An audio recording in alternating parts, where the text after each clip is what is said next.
So I've got only one word to describe certain aspects of this film. Wow.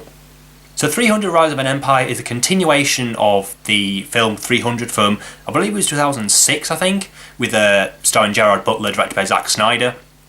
And it's an interesting one, this, because it takes place, it's a prequel and it's a sidequel, I'm not quite sure, and a sequel at the same time, all in one movie, which I think, I've never seen that before really, I don't think. And it's really interesting. Basically, some of it takes place kind of before 300, then some of it takes place while the events of 300 are happening, and then the rest of it takes place after the original film. And the film follows a warrior named Themistocles, played by Sullivan Stapleton, who is a very good Australian actor. The one thing I've seen him in was Animal Kingdom, which I really enjoy. One of my favourites of that year. I think it was 2009. And he did a good job in this film. Not brilliant, but we'll get to that later on. And basically, he leads an army of men to defeat Xerxes, who caused the fall of the 300 men and King Leonidas in the first film.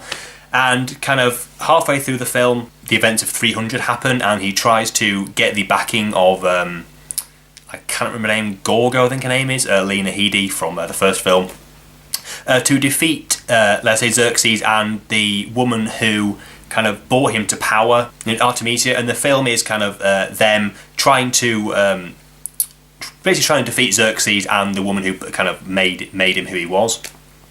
And it's interesting right from the get-go. This film just goes, and when it is always on, and when it is on like Donkey Kong. Man, the opening kind of battle scene, oh man, it was just absolutely incredible. Just there's no respite from anything. It's just straight into the action, straight into this incredible choreographed, incredible looking, incredibly gory and bloody battle, which is really cool, which really popped in the 3D. The 3D in this film is pretty damn good. It creates great depth. It really kind of brings you into the film, which is what a good 3D does. There was a fair bit of ghosting, but I think that was just kind of the quality of the 3D in the cinemas I was at. So I don't know if anyone else kind of experienced that, but it was really good 3D. It wasn't. I mean, I suppose you can call any film that has 3D, you can call it gimmicky, but it wasn't really in this case. It really kind of lent itself to the film, which I really liked. But like I say, it does falter a bit when there's not much going on. It suffers some pacing issues. There's kind of a lot of kind of lulls in the story where not much happens. But in the battle scenes, it is all go. It is go. Heads coming off, arms coming off, swords through the stomach, through the heart, whatever, arrows in the head, all that good stuff.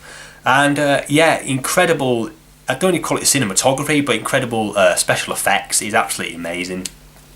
I don't know how much was kind of practical, well, not practical effects, but which was kind of where the CGI and the practical stuff kind of cut off, if you like. And really enjoyed the battle scenes. And the acting on the whole is very good. Sullivan Stapleton isn't quite as charismatic as Gerard Butler as King Leonidas in the first film, but he doesn't really have to carry the film at all. I mean, Lena Headey I don't know really. She doesn't detract from the film, but she doesn't add that much to it. Obviously, she kind of narrates the kind of what's going on, or at least in the kind of the flashback stuff. But she did a good job. Like, Sullivan Stapleton is great. Like I said, I saw him in Animal Kingdom in 2009. Really enjoyed him in that. But he's not as good as he's not as good as an actor, but he's not quite as good as a character as Leonidas was. Jack O'Connell in this film, I've read a couple of reviews saying that he's not very good in it, but I think he was actually. He's one of our very best kind of young British actors. Really good in this film. Played Callisto, who is the son of Themistocles' kind of right-hand man, if you will. I think he did actually a pretty good job, actually. He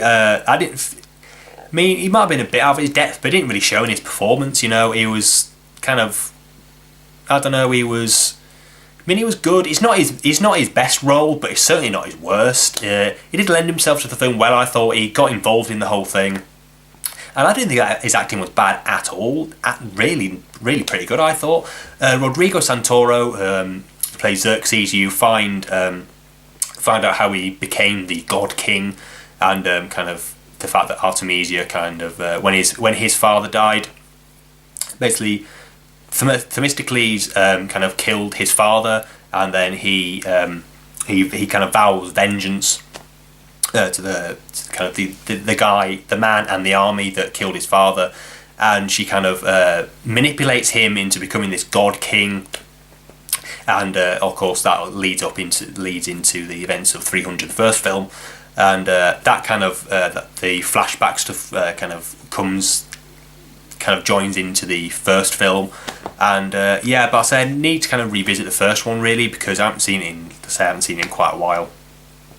But all in all, an extremely good film. Could be one of my favourites of the year. It's on placeholder, you know. If other things kind of knock it off my favourite films of the year, it'll be kind of a placeholder, if you will. And so I thoroughly enjoyed this film. It was just a really fun time at the cinema, which I haven't had for quite a long time. Eva Green.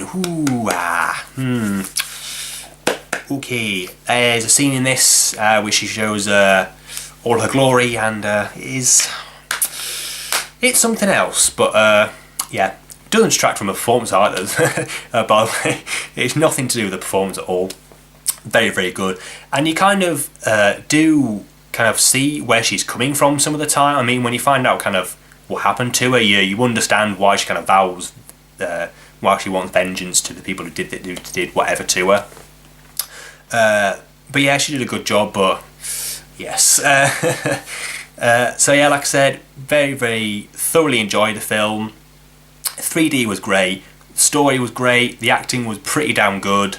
Like I said, it did kind of slow down. When it slowed down quite a bit. But it needs to advance the story. It can't all be battles and more blood and more heads off and more arrows through hearts and all that stuff. But it could be, but it doesn't have to be. I mean, visually, kind of the CGI and everything, it's the best film of the year. But like I say, some of the story elements brought it down a little bit. And really, really like this film. And I'm going to give 300 Rise of an Empire a 9 out of 10. So thanks for taking the time out to watch this review. More reviews coming in the future. So until then, please rate, comment and subscribe. And I'll see you in the next one. Thanks for watching.